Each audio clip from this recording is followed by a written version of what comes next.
Plenty of water intact, জল খাওয়াটা বাড়াতে হবে। প্রতিদিন 3 লিটার জল মোরলেস খাওয়াটা কিন্তু তাদের কাছে খুব গুরুত্বপূর্ণ ইউরিক অ্যাসিডের পেশেন্টদের ক্ষেত্রে।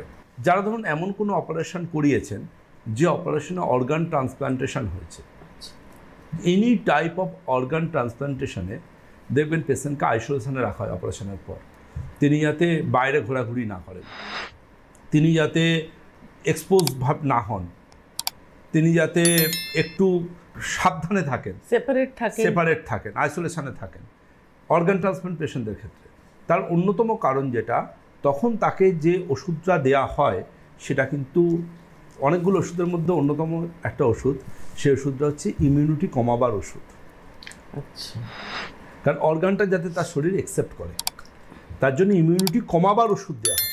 যেহেতু ইমিউন সাপ্রেসিভ হচ্ছেন, তিনি ইমিউনিটি কমছে, তার জন্য ওনার কিন্তু অন্যান্য অসুখ বিসুখ হতে পারে, তার জন্য ওনাকে আইসোলেট করে সাবধানে রাখতে বলার কথা ডাক্তারবাবুরা বলেন।